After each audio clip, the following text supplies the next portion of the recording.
Barcelone, début du XXe siècle. Une ville qui s'illumine, mais dont les ruelles restent pleines d'ombre. Sous les balcons modernistes, la misère rôde. Et dans les quartiers pauvres, on murmure le nom d'une femme. Elle mendie le jour, soigne la nuit, parle de potions, d'enfants perdus, et de promesses qu'on ne devrait jamais écouter. Son nom ? Enriqueta Martí. La vampire de Barcelone. Une histoire où la peur prend le visage d'une femme ordinaire. Où la frontière entre la rumeur et le réel se brouille. Et où chaque porte close cache peut-être un secret. Alors installe-toi. Ferme les yeux. Et prépare-toi à descendre dans les ruelles étroites du vieux quartier gothique. Là où les prières se perdent. Et où la faim prend parfois la forme du mal. Bienvenue dans un voyage au cœur des ténèbres. Barcelone, 1900. Le jour, la ville se pare de lumière et de façades neuves. Les ouvriers terminent les immeubles modernistes, les tramways teintent, les cafés débordent de discussions politiques. Une cité en plein essor, fière de ses progrès, de ses artistes, de sa beauté. Mais à la tombée du soir, la lumière se retire comme une marée. Et dans les ruelles du quartier du Raval, la ville change de visage. Là, le pavé colle aux semelles, les façades se lézardent, et l'air sent la sueur, le vin bon marché et la peur. Les femmes rentrent tôt, les enfants traînent pieds nus, et les prêtres marchent vite, le regard au sol. Dans ces ruelles étroites où le soleil n'entre jamais, on dit qu'il faut se méfier des pas qui ne font pas de bruit. C'est dans ce labyrinthe que vit une femme que tout le monde connaît, mais que personne ne comprend. Elle s'appelle Enriqueta Martí. Certains la saluent, d'autres changent de trottoir. Une silhouette voûtée, un foulard sombre sur la tête. Un panier à la main, toujours couvert d'un tissu blanc. La mendiante silencieuse, on l'appelle ainsi. Elle parle peu, mais son regard, lui, ne se tait jamais. Un regard gris, froid, qui semble tout voir sans juger. Le jour, elle arpente les marchés. Elle achète un peu de pain rassis, quelques légumes, parfois des herbes médicinales. Les marchandes disent qu'elle soigne les pauvres, qu'elle prépare des tisanes pour les enfants malades, qu'elle connaît les plantes mieux que les médecins. D'autres murmurent qu'elle prépare autre chose. Des potions, des onguents étranges, et qu'elle vend ses remèdes la nuit, à des clients qui ne veulent pas être vus. Le soir, elle disparaît. On ne sait pas où elle va, ni ce qu'elle transporte dans son panier. Certains jurent qu'ils l'ont vue sur la Rambla. Habillée comme une dame de la haute société, robe de soie, perles au cou, et une perruque blonde à la place de son foulard. Une transformation complète. Le même visage, mais un autre monde. Personne n'ose lui parler. Elle sourit parfois. Mais ce sourire-là ne rassure personne. Le Raval est un quartier de frontières. Entre la pauvreté et le vice, entre la foi et la superstition, entre la charité et la peur. On y prie la Vierge autant qu'on consulte les sorcières. Les enfants connaissent par cœur les noms des saints protecteurs, et ceux des femmes à éviter. Enriqueta fait partie de ces dernières. Une légende vivante, faite de murmures, de rumeurs, de contradictions. On dit qu'elle a soigné un gamin qui allait mourir de la fièvre. On dit aussi qu'elle parle aux morts. Les deux histoires cohabitent, comme tout dans ce quartier où la lumière et l'ombre ne cessent de se frôler. Certains soirs, on la voit rentrer tard, marchant lentement dans la ruelle du carré de Pone. Son panier semble plus lourd qu'à l'aller. Un chat la suit toujours à distance, et les fenêtres se ferment une à une sur son passage. Personne ne veut savoir ce qu'elle porte. Personne ne veut poser la question. Parce qu'à Barcelone, il y a des choses qu'on préfère ne pas comprendre. L'église Santa Maria del Pi sonne minuit. Le vent fait trembler les volets. Dans le quartier, on s'endort tôt. Mais dans une pièce au fond d'un immeuble, une flamme vacille encore. Enriqueta travaille. Sur la table, un mortier, des bocaux. Et ce panier, toujours là, posé à côté d'elle, couvert d'un linge. Elle écrase, mélange, murmure des prières en latin. Les murs renvoient sa voix comme un écho étouffé. Un mélange d'incantation et de solitude. Dehors, un chien aboie. Puis plus rien. La ville, elle, continue de respirer. Les riches dorment dans les nouveaux quartiers lumineux. Les pauvres s'entassent dans les ruelles. Et sous les pierres, le mal pousse lentement. Comme la moisissure dans l'humidité. Personne ne le voit encore. Mais il est là, tapi dans la chaleur étouffante du Raval, dans les chuchotements du marché, dans les gestes calmes d'une femme au foulard noir.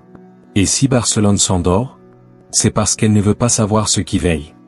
Le jour, elle est invisible.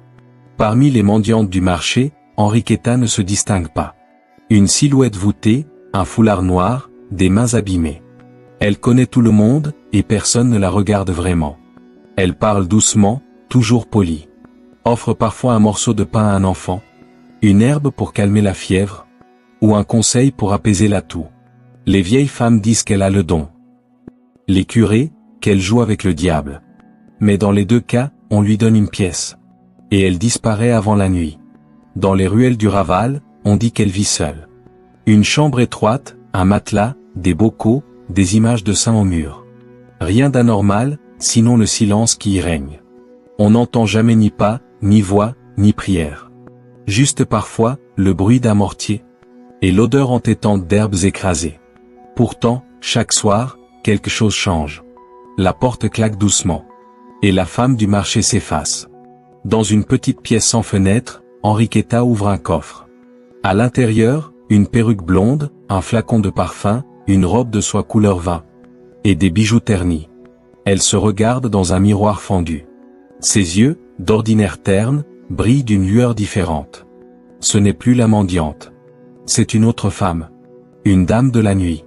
Elle remet ses gants, arrange ses cheveux, et marche jusqu'à la porte. Une clé tourne. Le double visage prend vie. Dans les salons privés du centre-ville, on la reçoit avec méfiance et curiosité. Personne ne sait exactement qui elle est. Mais tout le monde sait qu'elle connaît les secrets qu'il vaut mieux taire. Elle prépare des potions aphrodisiaques, murmure une femme en éventail. Des élixirs pour rajeunir, ajoute un homme en redingote. Et d'autres choses, si vous avez l'argent. Elle parle peu, mais ses mots tombent comme des pierres. Elle parle de plantes interdites, de rites anciens. De mélanges capables de redonner la vigueur ou d'effacer la mémoire. Son ton n'est jamais menaçant. Elle vend le mystère, et le mystère se vend bien. Les riches l'écoutent, fascinés. Dans une société corsetée par la morale, elle représente l'interdit discret. Ce que tout le monde désire sans jamais oser le dire. Certains la trouvent dangereuse. D'autres, indispensable. Et tous, sans exception, finissent par lui donner quelque chose. De l'argent, un bijou, un secret. Elle en ressort toujours avec le panier plein, et un sourire poli. Quand elle quitte ces lieux, la ville est déjà endormie. Ses talons claquent sur les pavés, puis se taisent en entrant dans le Raval. Là, elle redevient la femme au foulard noir. Le visage se vide, la voix s'éteint. Comme si chaque nuit la dévorait un peu plus. Un soir, un cocher la reconnaît. Il l'a vue le matin, vêtue pauvrement, et maintenant, richement parée. Intrigué, il ose une question. « Madame, vous avez une sœur, peut-être ?» Elle se tourne vers lui, lentement, et son regard le glace. « Non, je suis seule. » Puis elle s'éloigne, sans autre mot. Le cocher dira plus tard qu'il a senti le froid dans sa voix. Cette double vie devient bientôt légende. Le jour, Enriqueta soigne. La nuit, elle vend. Mais ce qu'elle vend vraiment, personne ne le sait. Certains parlent de potions faites de cendres et de graisse humaine. D'autres prétendent qu'elle ne fait que du commerce d'herbes. Mais entre la vérité et le mensonge, elle marche sans trembler. Parce qu'elle sait que dans une ville comme Barcelone, la peur est plus rentable que l'or. Un soir, dans un salon luxueux, un vieil homme l'interpelle. « Vos remèdes, ils fonctionnent vraiment ?» Elle sourit. « Toujours. Mais il demande un prix. » « Quel prix ? » « Un prix que seul celui qui a péché peut payer. » Personne n'a jamais su ce qu'elle voulait dire. Mais à partir de ce soir-là, elle n'eut plus besoin de se présenter. Son nom circulait déjà. Dans les couloirs, dans les murmures, dans les rêves inquiets de la ville. Le jour, elle reprenait son panier. Distribuait du pain, bénissait les enfants. Offrait des prières aux mourants. Et tout le monde se disait la même chose. Cette femme, elle a deux âmes. Entre les pavés du Raval et les chandeliers des riches, Enriqueta Martí avait trouvé son équilibre. Un pied dans la boue, l'autre dans le vice. Et tant que personne n'osait soulever le voile, la ville pouvait continuer à dormir tranquille. Dans la lumière vacillante d'une lampe à huile, la cuisine d'Enriqueta Martí ressemble à un hôtel. Une table couverte de bocaux, d'herbes, de chiffons. Un mortier, un vieux livre ouvert, des taches rouges qu'on n'a jamais cherché à nettoyer. L'odeur est celle d'un mélange impossible, cire, graisse, fer et encens. Une odeur d'église et de sang. Elle travaille sans bruit. Ses gestes sont lents, précis. Chaque ingrédient a sa place, chaque mouvement, son sens. Un peu de graisse humaine, prélevée sur un corps qu'on ne nomme pas. Quelques gouttes de sang coagulé, mélangées à de la poudre d'os. Et des herbes pour masquer l'odeur. Romarin, thym, basilic. Les mêmes que dans les cuisines des honnêtes gens. Elle murmure des prières pendant qu'elle broie la matière. Des mots latins qu'elle a appris autrefois, dans une église où personne ne l'a jamais aimée. Les saints n'ont pas voulu d'elle. Alors elle s'est faite sainte à sa manière.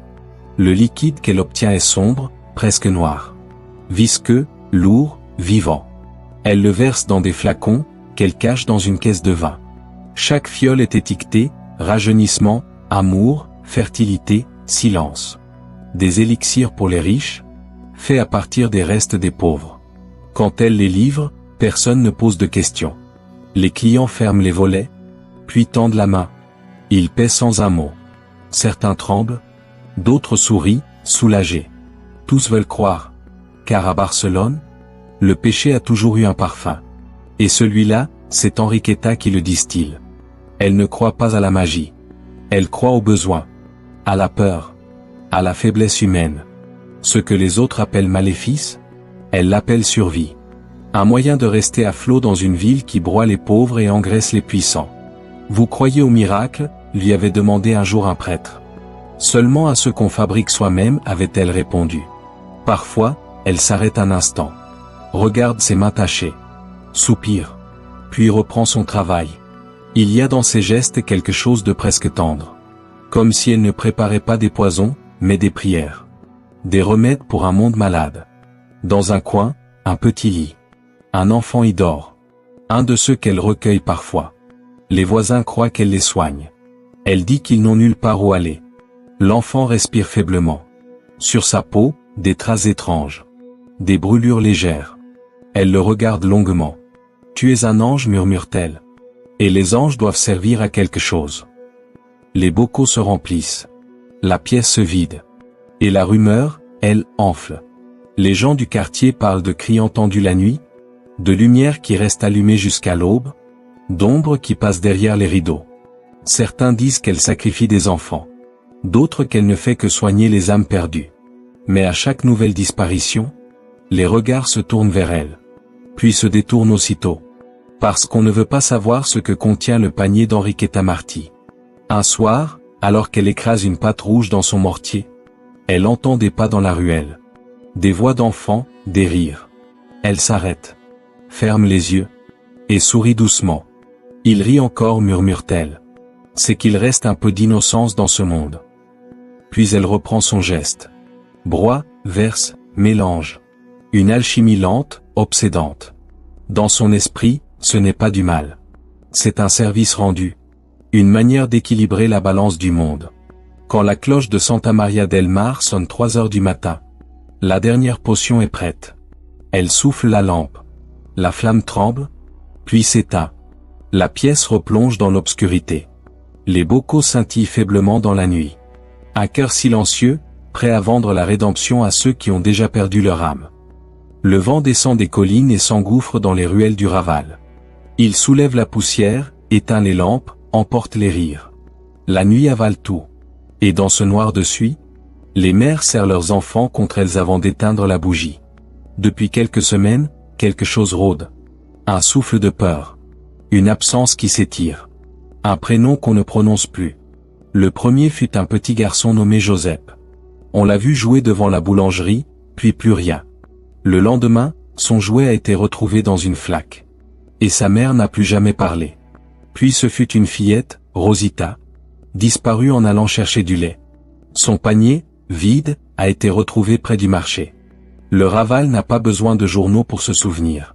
Les histoires se transmettent de balcon en balcon, de chuchotement en prière. Quelqu'un les prend, murmurent les vieilles. Mais qui? Une femme. Peu à peu, les regards se tournent vers elle. Vers Enriqueta. Toujours présente, toujours seule, toujours silencieuse.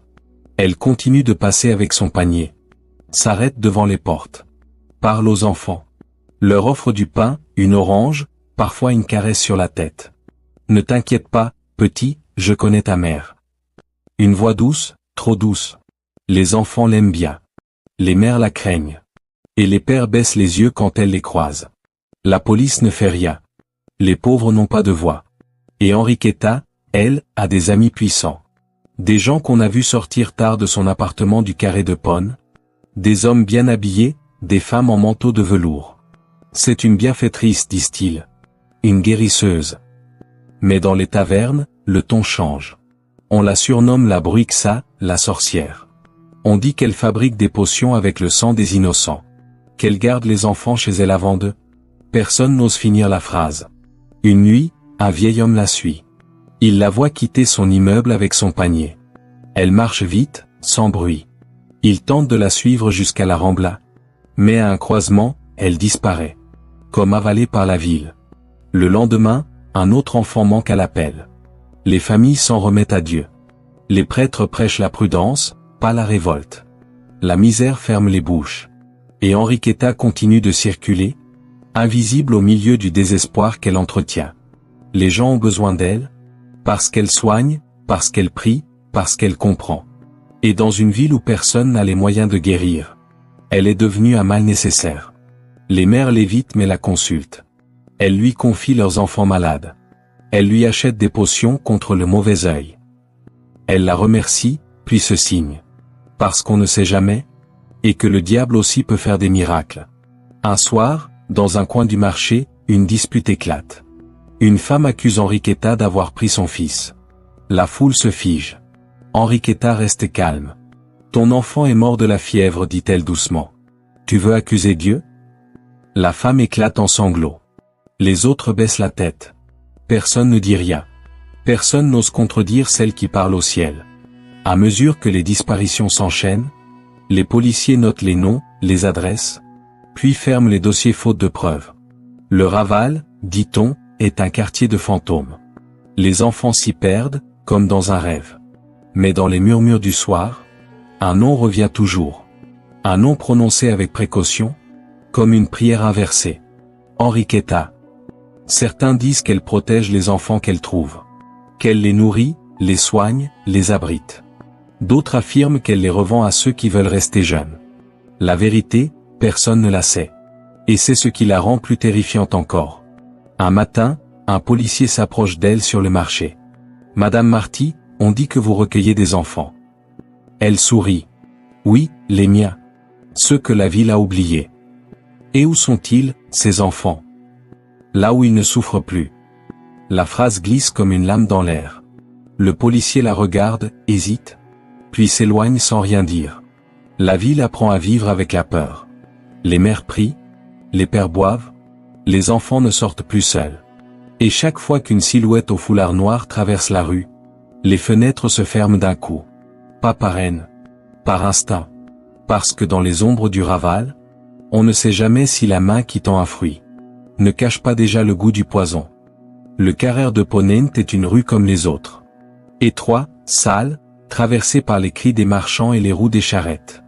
Les façades s'effritent, les balcons ploient sous le linge. Et les odeurs de soupe, de cire et de pluie s'y mélangent sans fin. Mais il y a un immeuble que les enfants contournent. Une façade grise, sans lumière. Et derrière les volets fermés, le silence. On dit qu'Enriqueta Marty y habite depuis plusieurs années. Personne ne l'a vue emménager. Elle était là un jour, comme si elle avait toujours été là. Chaque matin, elle sort avec son panier. Chaque soir, elle revient. Toujours seule. Toujours à la même heure. Les rideaux ne bougent jamais, sauf quand un courant d'air soulève un pan de tissu, et qu'une ombre passe derrière la vitre. Les voisins racontent qu'une odeur étrange s'échappe parfois de l'appartement. Un mélange d'encens, de viande et de soufre. Certains disent que c'est une cuisine. D'autres, une morgue. Les plus pieux murmurent que c'est le parfum du diable. La concierge, une vieille femme du nom de Dolores, dit qu'elle entend souvent des bruits au milieu de la nuit, le frottement d'un balai, le choc d'un couvercle, et, parfois, le sanglot d'un enfant. Elle a essayé d'en parler, mais le propriétaire lui a demandé de se taire. Madame Marty paie toujours à l'avance, a-t-il dit. Et ses affaires ne sont pas les vôtres. Depuis, Dolores ne dit plus rien. Mais elle fait chaque soir un signe de croix avant de monter l'escalier. Les autres locataires évitent le palier du dernier étage. Quand le vent souffle, on jurerait que la porte respire. Un léger sifflement, comme un soupir étouffé. Un jour, un enfant du voisinage, un petit du nom de Matteo, a voulu jouer à frapper aux portes. Quand il a frappé à celle d'Enriqueta, elle s'est ouverte d'1 centimètre. L'enfant a entendu une voix douce. « Entre, petit ». Il a pris peur, a couru. Le lendemain, sa mère l'a trouvé caché sous le lit, le visage blanc, incapable de parler pendant 2 jours. Depuis, les enfants passent de l'autre côté de la rue. Certains soirs, les voisins jurent avoir vu Enriqueta rentrer accompagnée. Des silhouettes menues, des pas hésitants. Des enfants. Elle les tenait par la main, leur murmurait des mots doux. « Viens, tu seras mieux ici ». Personne n'a jamais vu ses enfants ressortir. Quand on lui pose la question, elle répond calmement « Je les soigne ». Et son ton ne laisse place à aucun doute. À l'intérieur, nul ne sait ce qui se passe. Mais ceux qui passent devant la porte affirment qu'il y règne un froid anormal. Un froid de cave, de pierre humide. Et toujours cette odeur, lourde, persistante, qui s'infiltre jusque dans les escaliers. Une nuit, un voisin, un certain Sonorira, a cru entendre des pas d'enfants dans le couloir, à une heure où plus personne ne bouge. Il s'est levé, a ouvert sa porte. Rien. Juste la lumière vacillante d'une bougie sous celle d'Enriqueta. Alors il a compris. Et il n'a plus jamais dormi sans fermer les verrous. Les jours passent, et le mystère enfle comme une maladie. Les femmes du quartier se signent en passant. Les hommes baissent les yeux. Personne ne veut savoir. Mais tout le monde devine. Parce qu'à Barcelone, les murs ont toujours parlé. Et ceux du carré de Pont murmurent la nuit entière. Parfois, quand le vent souffle du port, il emporte avec lui un son étrange. Un petit chant, une berceuse, une voix de femme, douce, apaisante. Les marins jurent l'avoir entendue depuis la mer. Une mélodie venue du quartier, comme une prière brisée. Personne ne sait d'où elle vient vraiment. Mais dans les ruelles, on dit qu'elle vient de la maison aux rideaux fermés. Et qu'à chaque fois qu'elle s'élève, un enfant disparaît. Février 1912. L'hiver est doux cette année-là. Un soleil pâle éclaire les façades décrépies du Raval. Et les enfants sortent en riant vers l'école, les joues rouges de froid. Parmi eux, Teresita Guitare Congost, 6 ans. Une fillette vive, rieuse, toujours coiffée d'un ruban bleu. Sa mère la regarde descendre la ruelle. Le cœur gonflé d'une tendresse inquiète. Teresita agite la main, et tourne au coin du carrère de Ponante. Elle ne reviendra pas. Le soir tombe, et la petite n'est pas rentrée. Sa mère parcourt les rues, crie son nom, interroge les voisins, court jusqu'à la paroisse, puis au poste de police. « Calmez-vous, madame. Elle s'est peut-être perdue. » Mais à Barcelone, on ne se perd pas. On disparaît. Les journaux s'en emparent dès le lendemain. Encore un enfant volé dans le Raval. Les titres s'étalent en lettres noires. La foule s'indigne. Les rumeurs explosent. Certains parlent d'un réseau, d'autres d'un démon. Et derrière les murs du quartier, les prières se mêlent à la colère.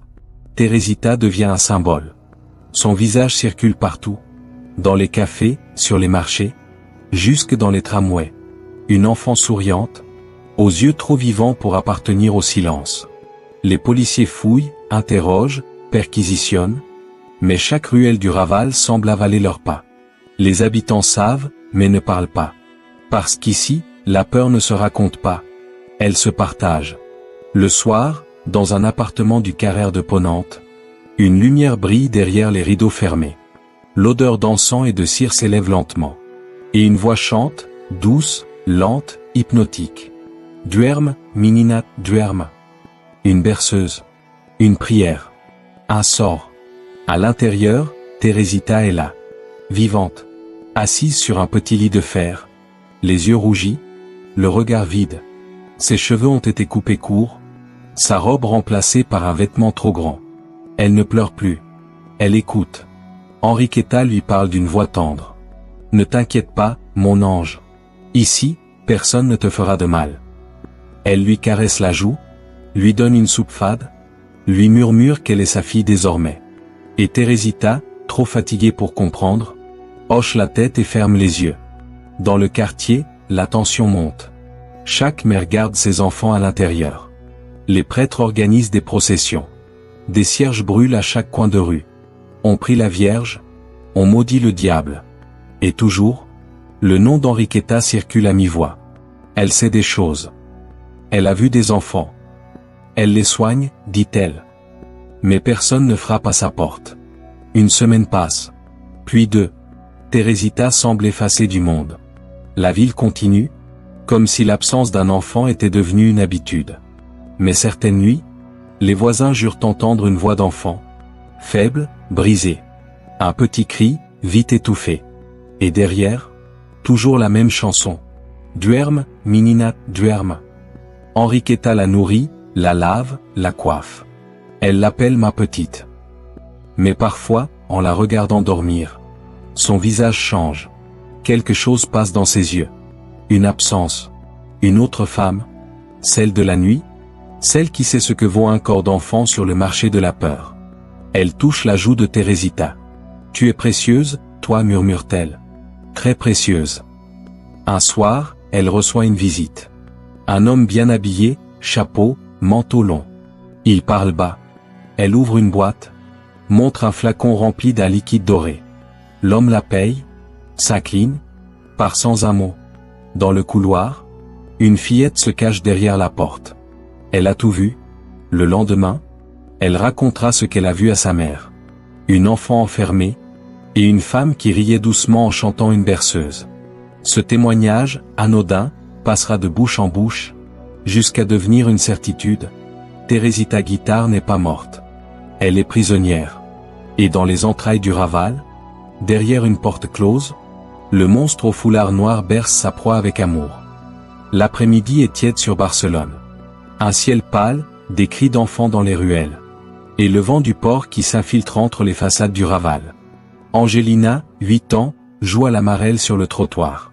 Sa craie trace des chiffres maladroits sur la pierre. Elle saute, rit, puis s'arrête net. Un bruit. Un chuchotement. Elle lève la tête. Une fenêtre, juste en face. Derrière la vitre sale, une fillette la regarde. Ses cheveux sont coupés courts, ses joues creusées, ses yeux immenses. L'enfant bouge les lèvres. Aucun son ne passe. Mais Angelina comprend. Aide-moi. Angelina recule, effrayée. Son cœur bat trop vite.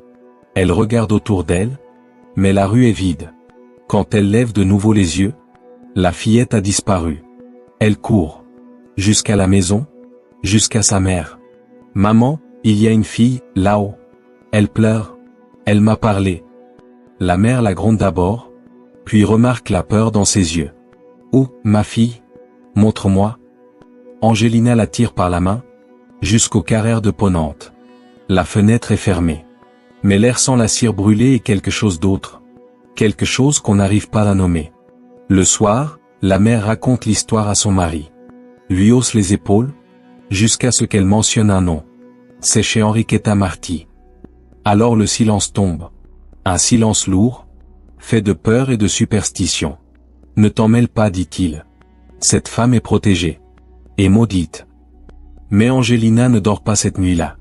Elle reste éveillée, regarde la fenêtre par la fente du volet. Et à minuit, la lumière s'allume de nouveau dans l'appartement d'Enriqueta. Une ombre passe. Puis une voix, lointaine, fredonne une berceuse. Toujours la même. Duerme, Minina, duerme. Le lendemain matin, Angelina parle à son institutrice.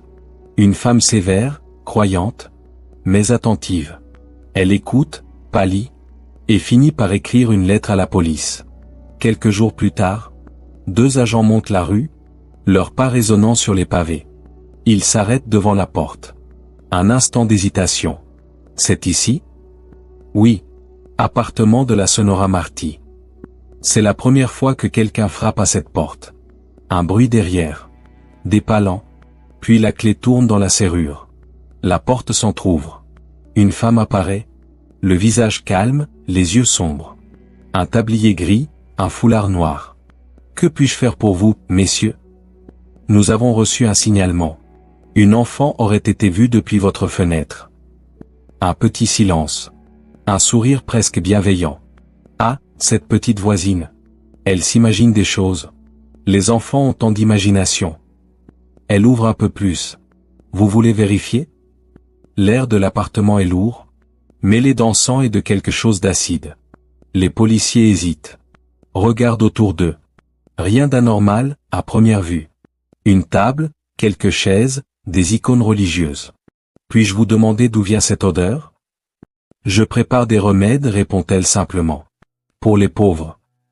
Un bruit, soudain. Faible, rapide. Comme un souffle étouffé. Un policier lève les yeux. Une porte au fond vient de bouger.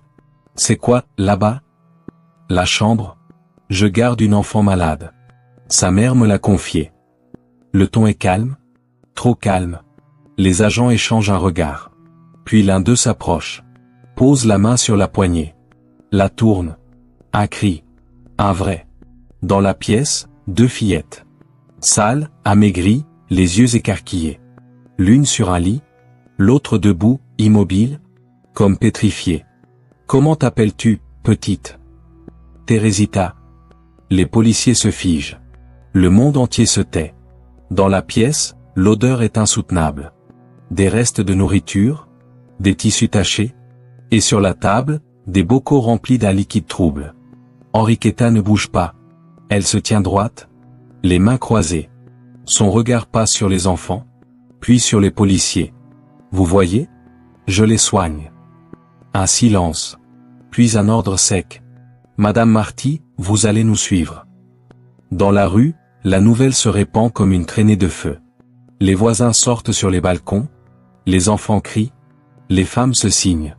Le monstre du Raval a enfin un visage. Et derrière elle, dans l'ombre de la porte entr'ouverte, les 2 fillettes regardent le monde qu'elles retrouvent, sans savoir encore que ce monde-là n'aura jamais plus la même couleur. L'air du carrère de Ponante semble se figer quand la clé tourne dans la serrure. Les policiers poussent la porte. L'odeur les frappe d'un coup. Un mélange de cire, de sang, de poussière et de chair. Une odeur qu'on n'oublie jamais. L'appartement est minuscule. Les volets sont clos, la lumière filtre à peine. La poussière flotte comme une brume. Tout semble à la fois ordonné et sinistre. Sur les murs, des crucifix, des images de saints. Et, juste en dessous, des taches sombres. L'un des agents tousse. L'autre avance lentement, une main sur son revolver. Sous la table, un panier couvert d'un linge. Il soulève le tissu.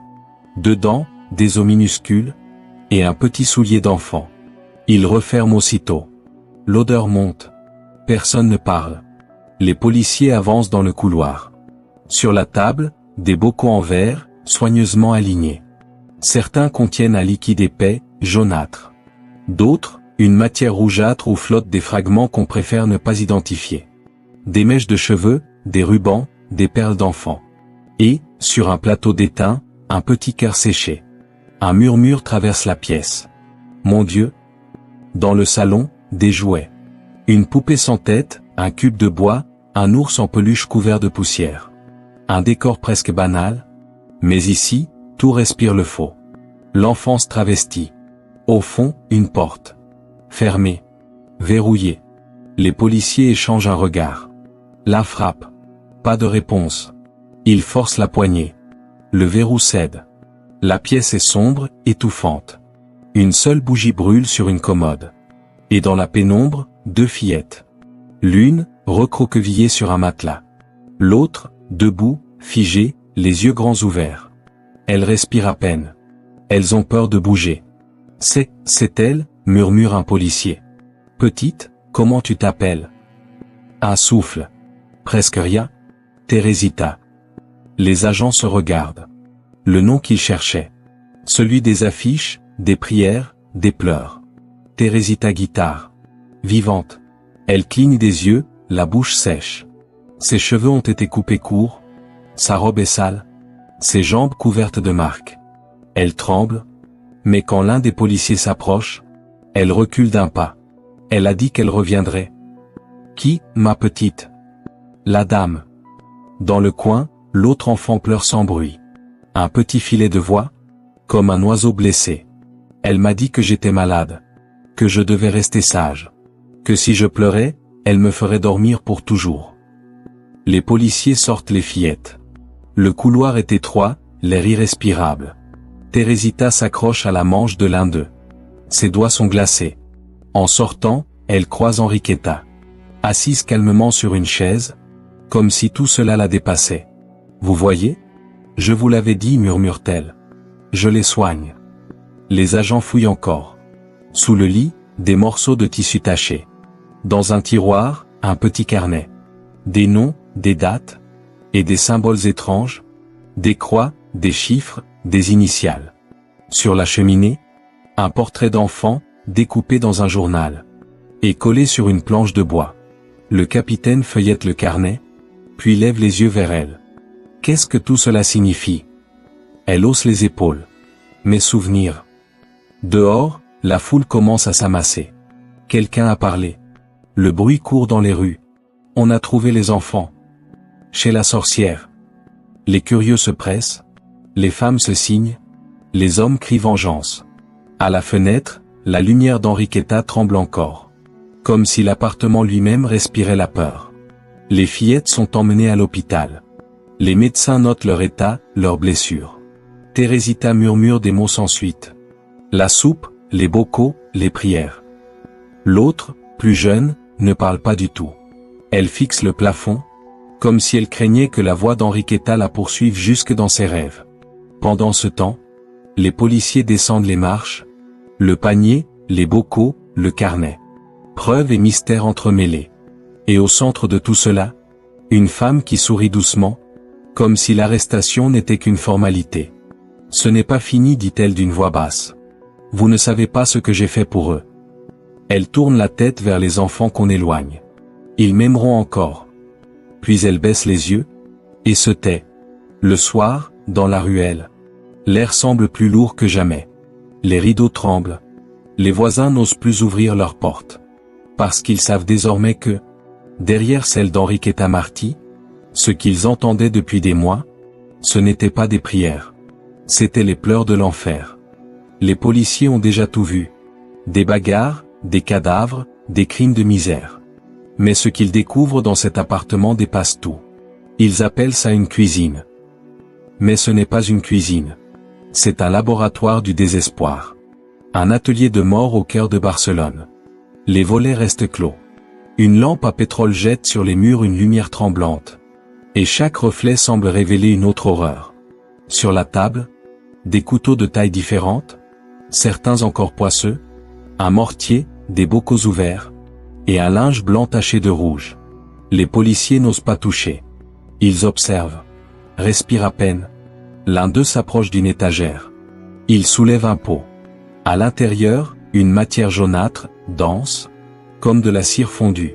L'étiquette, écrite à la main, Grexuma graisse humaine. Un autre pot, plus petit, rempli d'un liquide brun. Un morceau de tissu flotte dedans. Le policier lève les yeux. Sang. Sur le sol, un seau métallique. À l'intérieur, des cheveux, mêlés à de la cendre. Et sur une chaise, un petit vêtement d'enfant, soigneusement plié. Il découvre aussi un vieux livre, usé, taché, un recueil de recettes de médecine populaire, annoté de la main d'Enriqueta. Des pages couvertes de symboles, de croix, de prières. Certaines sont illisibles, d'autres claires. Élixir pour la jeunesse mélangé graisse, sang et poudre d'os.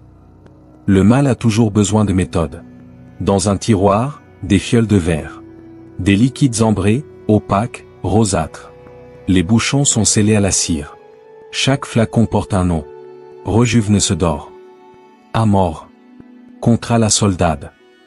Des remèdes pour les âmes riches, faits du corps des pauvres. Un inspecteur murmure, elle vendait ça. Le capitaine hoche la tête.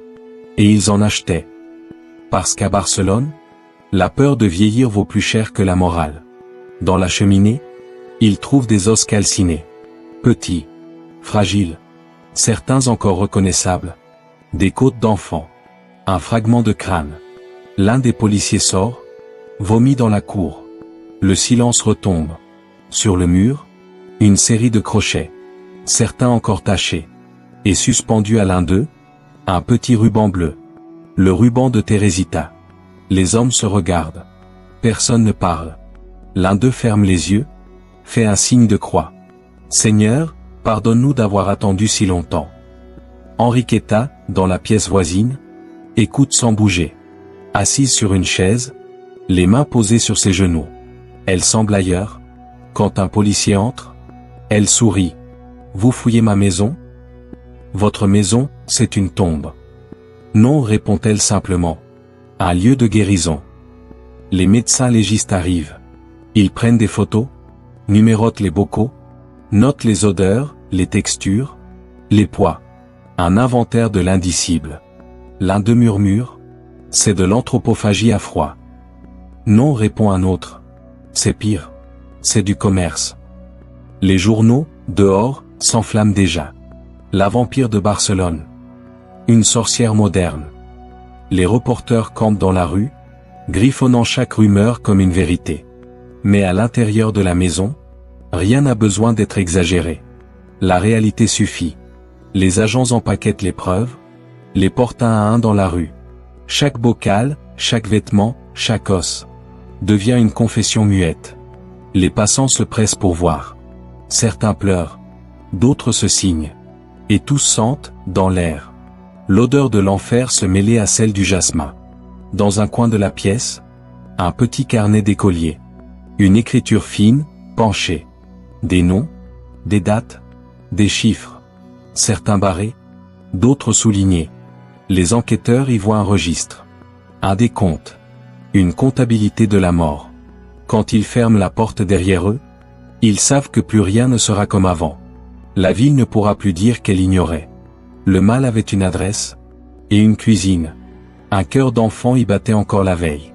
Et dans les fioles, le sang refroidi d'une génération disparue. Barcelone s'endort cette nuit-là sous le poids du silence. Un silence qu'on n'ose pas rompre. Parce qu'il sent la graisse, le fer, et la honte. Et parce que dans la rue, les rideaux se referment, comme pour empêcher la lune elle-même de voir ce que les hommes ont laissé grandir trop longtemps. Quand la police sort les bocaux de la maison d'Enriqueta Martí, le scandale éclate comme une plaie ouverte. Les journaux n'ont pas le temps de comprendre. Les titres jaillissent, les unes s'enflamment. La vampire de Barcelone. Une sorcière tueuse d'enfants. Potion faite de sang et de chair. Le peuple tremble.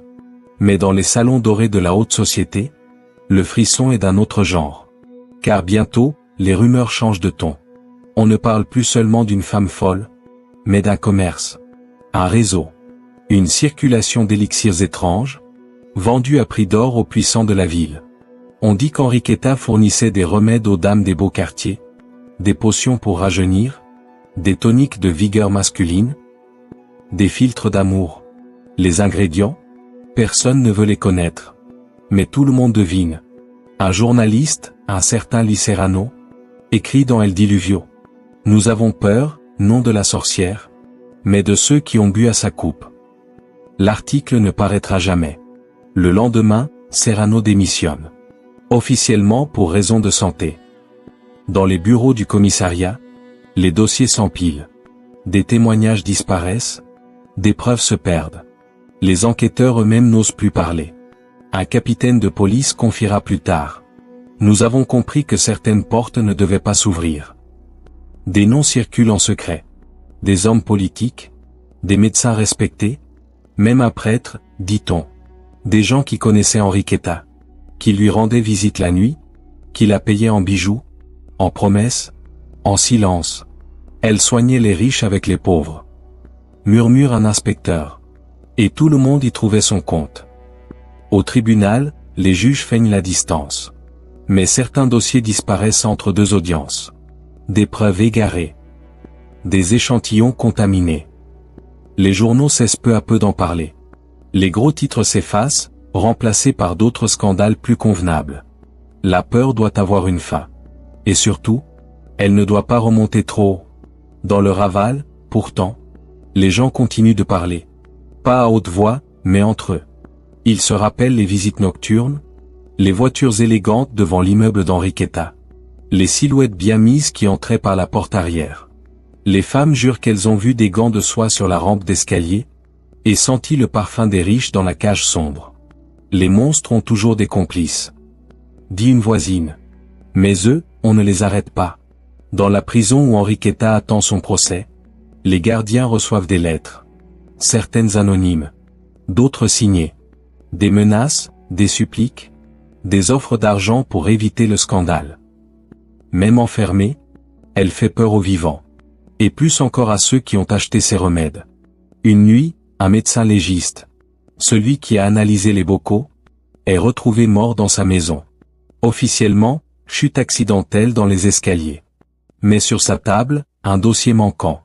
Celui qui portait la mention « client ». La presse étrangère s'en mêle. Paris, Londres, New York. La ville des miracles abrite une vampire. La Barcelone moderne cache son enfer. Le gouvernement espagnol réagit. Un communiqué laconique, parlant d'un cas isolé, d'une déséquilibrée. Sans complicité avérée. Le message est clair. Le mal doit rester local. Enriqueta, elle, garde le silence.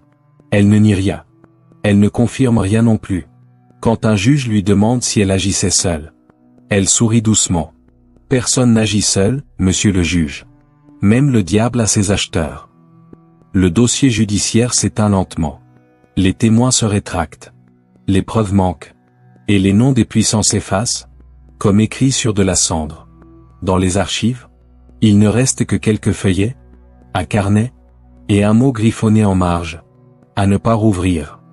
Mais dans les rues du Raval, on se souvient encore. Parce qu'ici, les pauvres n'ont pas le luxe de l'oubli. Ils savent que les monstres ne vivent pas seulement dans les caves, mais aussi dans les salons. Et que parfois, ils portent des gants blancs. Le tribunal de Barcelone est plein à craquer. Des journalistes, des curieux, des policiers. Et dans les bancs du fond, des femmes du Raval, silencieuses, voilées de noir. Sur le banc des accusés, Enriqueta Marquis, calme, immobile. Un visage fermé, presque paisible. Elle porte une robe sombre, un châle brodé. Ses mains sont croisées sur ses genoux, comme celles d'une femme venue assister à une messe. La ville entière réclame la vérité. Mais la vérité, ici, ne veut pas sortir. Les dossiers sont incomplets. Des preuves ont disparu. Des témoins, introuvables. Des pages, arrachées. Chaque fois qu'un juge veut aller plus loin, le dossier se referme sur lui-même. On appelle les enquêteurs à la barre. Ils parlent des bocaux, des vêtements, du sang, mais sans oser prononcer les mots qu'il faudrait. Expérience. Superstition. Maladie mentale. Des mots propres pour des choses sales. La foule, elle, veut des images. Des détails. Des cris. Mais Enriqueta reste muette. Quand on lui demande pourquoi elle faisait cela, elle sourit, doucement. Je ne faisais que ce que Dieu m'a permis. Et les enfants? Dieu donne, Dieu reprend. Un murmure parcourt la salle. Le juge frappe du marteau. Un avocat s'avance. Il la défend avec zèle. Il parle de troubles mentaux, de délire religieux, de charité dévoyée. Il dit qu'elle a voulu sauver des âmes, pas les détruire. Cette femme n'est pas un monstre, déclare-t-il. C'est un esprit perdu dans sa propre foi. La foule gronde. Certains crient vampire. D'autres sainte maudite. Pendant ce temps, les témoins s'effacent. Les médecins, les voisins, tous hésitent, oublient, se contredisent.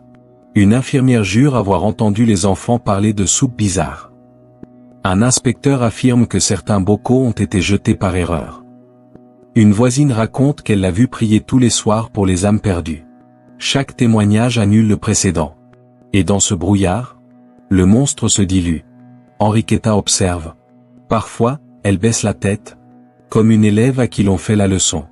Puis, à d'autres moments, elle fixe les juges avec une intensité troublante. Comme si elle les connaissait. Certains baissent les yeux. Vous me jugez pour des crimes, dit-elle calmement. Mais combien d'entre vous ont bu mes remèdes? Un frisson parcourt la salle. Le juge ordonne le silence. Le procès dure des heures. Des jours. Des semaines. Puis tout s'effiloche. La presse n'a plus accès à certains comptes rendus. Les notes sont censurées. Les questions les plus importantes restent sans réponse. Les mots influencent, autorité, secret médical reviennent sans cesse. Et un matin, le juge annonce la suspension du procès. Par manque de preuves concluantes. Dans les rues du Raval, la colère éclate. Les mères pleurent. Les hommes veulent la lyncher. Mais la police renforce la prison. L'État ne veut pas d'un scandale. Juste d'un silence durable. La justice, ici, ne cherche pas à punir. Elle cherche à effacer. Quand la sentence tombe, elle est floue, presque symbolique. Internement, observation psychiatrique. Pas de condamnation publique. L'affaire est close. Les journaux titrent mollement. La sorcière enfermée. Un triste épisode du Raval. Et Barcelone reprend son souffle, comme une ville qui vient de recracher un cauchemar. Dans sa cellule, Enriqueta tricote. Calme, comme toujours. Elle ne lit pas les journaux. Elle ne parle plus de Dieu, ni des enfants. Mais quand un gardien lui demande si elle regrette, elle répond simplement « Je regrette qu'il n'ait pas compris ». Compris quoi? Ce que j'essayais de leur offrir. Elle sourit. Un sourire presque tendre.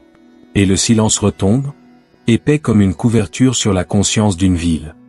La prison de Reina Amalia est grise, humide, oppressante. Un bâtiment ancien, aux murs lézardés, où la lumière entre en filet par de petites fenêtres hautes, et où chaque pas résonne comme un soupir. C'est là qu'Enriqueta Martí est enfermée. Pas comme une criminelle. Comme une curiosité. Un monstre qu'on garde à distance, mais qu'on ne veut pas vraiment comprendre. Les médecins parlent de folie. Ils écrivent de longs rapports. Délire mystique, dissociation morale, tendance nécromantique. Des mots compliqués pour dire « elle dérange ». Mais ceux qui la croisent, les gardiennes, les autres détenus, disent autre chose. Ils disent qu'elle n'a jamais paru plus lucide. Enriqueta se lève chaque jour à la même heure. Elle plie sa couverture, nettoie sa cellule, puis s'assoit pour prier. Des prières longues, en latin. Pas des supplications, des dialogues. Elle parle à quelqu'un, dit une surveillante. Mais je ne sais pas à qui. Parfois, elle chante. Une mélodie douce, lente, toujours la même. Celle qu'elle chantait aux enfants. Les gardiennes, la première fois, ont cru entendre une berceuse. Puis elles ont compris les paroles. Et depuis, plus aucune ne passe devant sa cellule la nuit. Elle tricote aussi. Des écharpes, des gants, parfois des poupées en laine. Les autres prisonnières en demandent. Elles disent qu'elle les fait vite, trop vite, comme si ses doigts se souvenaient d'un geste ancien. Une rumeur naît dans les couloirs. Chaque maille qu'elle tricote serait un nom. Un nom d'enfant. Un fantôme rendu au monde. Les médecins viennent l'observer. Elle leur parle calmement, parfois même avec humour. Elle répond à toutes les questions, sauf celles qui comptent. Pourquoi avoir fait ça, Madame Martí? Parce qu'on m'a demandé de le faire. Qui vous l'a demandé? Ceux qui payaient. Un médecin note, hallucination persistante. Mais au fond, il sait qu'elle dit peut-être la vérité. Les prisonnières la craignent autant qu'elles la respectent. Elles l'appellent la Bruixa, la sorcière. Certaines viennent lui demander des conseils, des remèdes, des prières.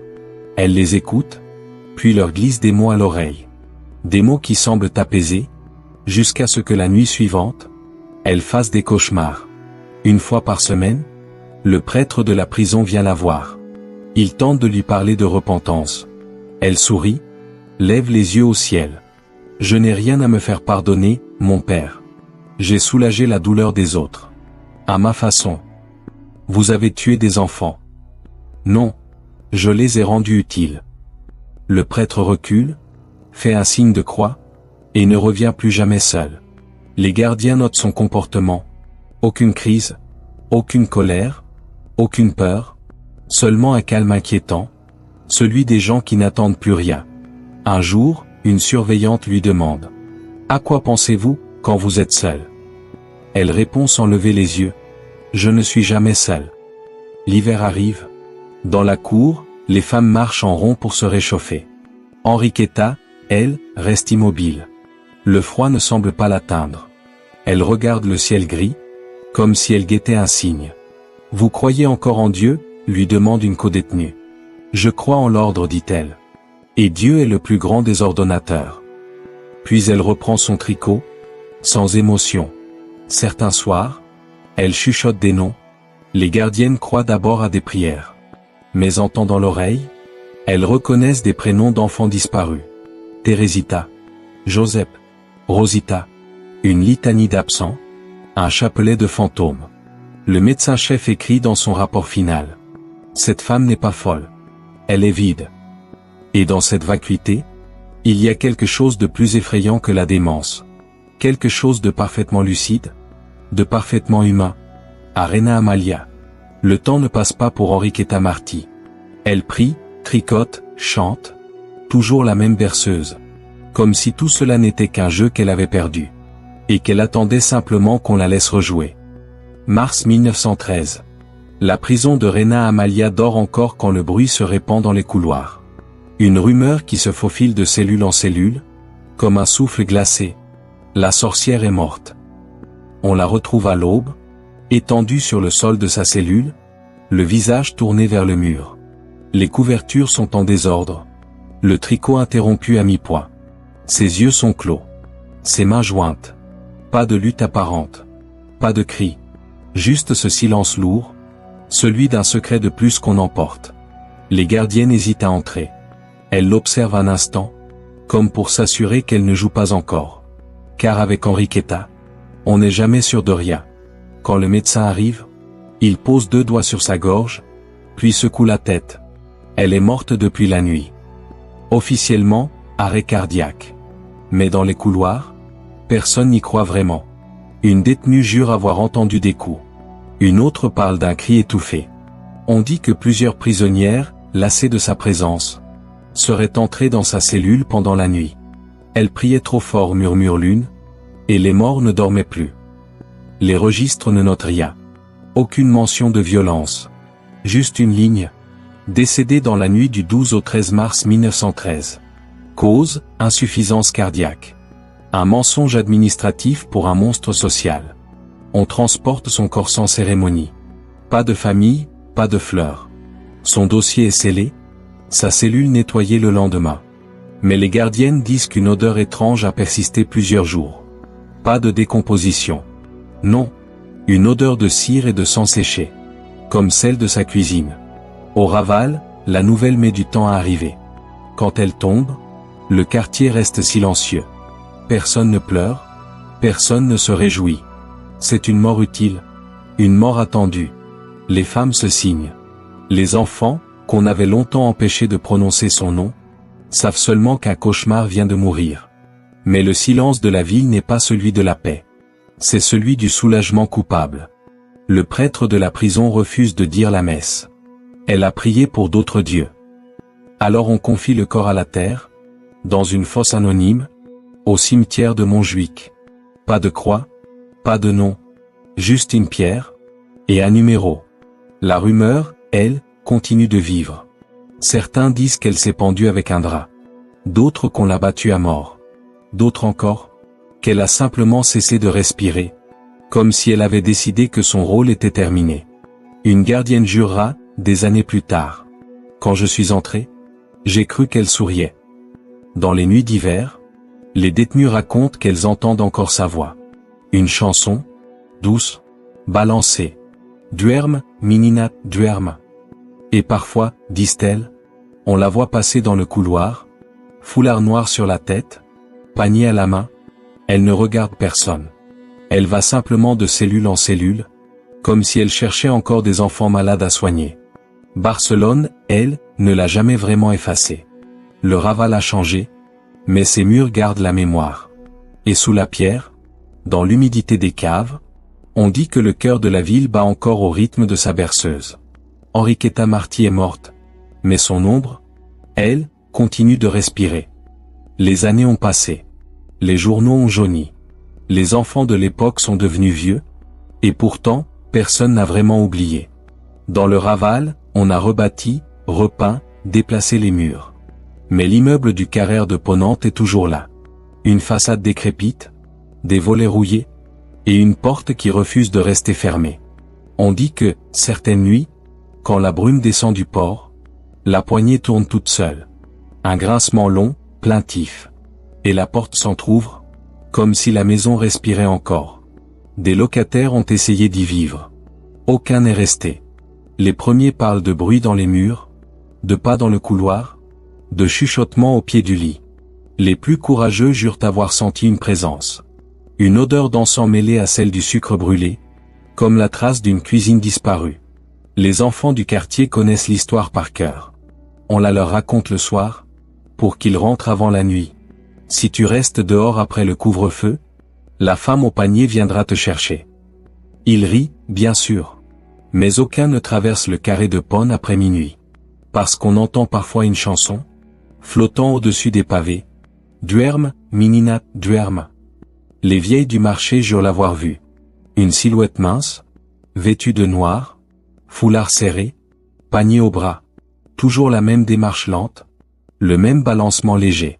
Elles disent qu'elles ne regardent jamais personne, mais qu'elles s'arrêtent parfois devant les boutiques où travaillent des enfants. Elle sourit, puis disparaît au coin de la rue. Certains soirs, les habitants sentent dans l'air une odeur étrange.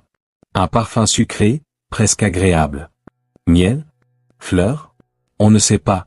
Puis, d'un coup, elle tourne.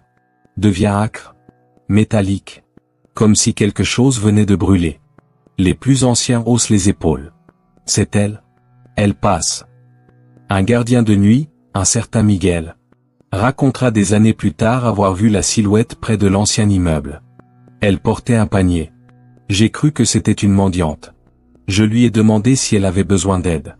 Elle s'est tournée vers moi, et il n'y avait pas de visage. Il a quitté son poste le lendemain. Les habitants ont fini par accepter la légende, comme un vieux voisin dont on ne parle plus, mais qu'on salue quand on le croise. On dit que le fantôme d'Enriqueta ne hante pas le Raval pour faire peur, mais pour rappeler ce que la ville a voulu oublier. Les enfants morts sans justice. Les pauvres sacrifiés pour les riches. Le mal qu'on a travesti en maladie. Et chaque année, à la date de sa mort, une petite bougie apparaît devant sa porte. Personne ne sait qui la dépose. La cire coule sur la pierre, formant un cœur grossier, maladroit. Puis, au matin, il ne reste plus rien. Rien qu'un parfum doux et lourd dans l'air. Comme une présence discrète. Une main invisible qui caresse les murs.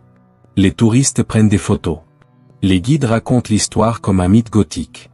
Mais les habitants, eux, baissent la voix quand ils en parlent. Parce qu'ils savent que dans le Raval, les fantômes ne sont pas des histoires. Ils sont des souvenirs, et que certaines berceuses, même 100 ans plus tard, continuent de flotter entre les murs, comme un souffle venu d'un autre siècle. Le temps a tout recouvert. Les murs, les cris, les odeurs. Tout, sauf un nom. Enriqueta Marquis. Celui qu'on ne prononce plus à voix haute dans le Raval, mais que les pierres murmurent encore quand la pluie frappe les balcons.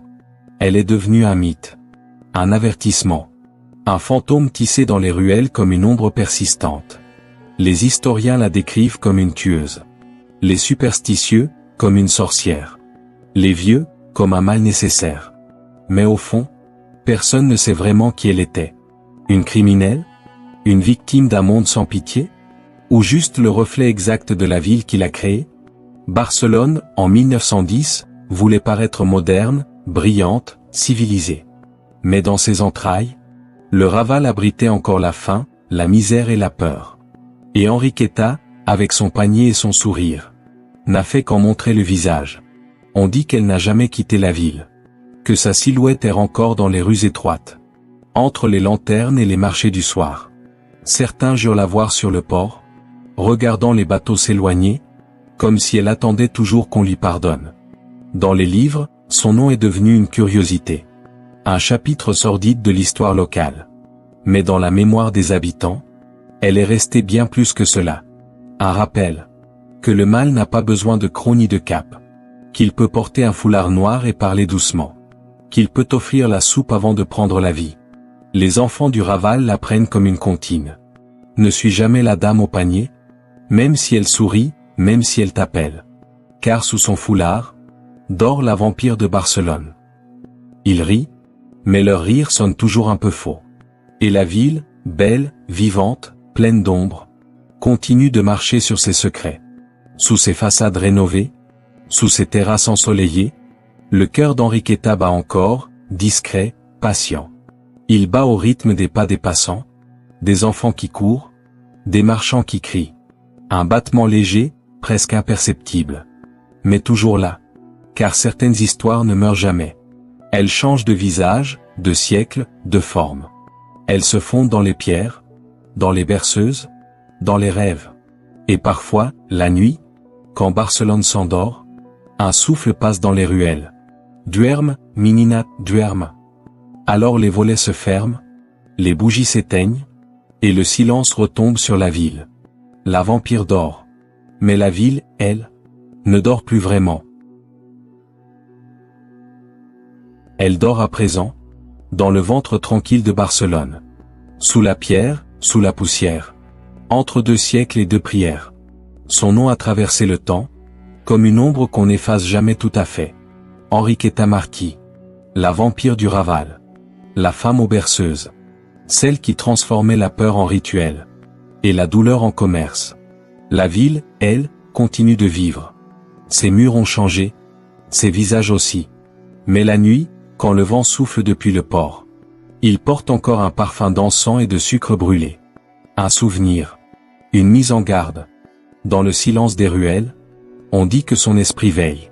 Pas pour hanter, mais pour rappeler que le mal, souvent, ne crie pas. Il chuchote. Il se glisse dans les gestes tendres, dans les promesses, dans les regards qui rassurent. Et qu'il a, parfois, le visage de la douceur. La nuit peut se refermer. Les voix se taisent. Les ombres se dissipent. Mais le silence, lui, n'oublie jamais.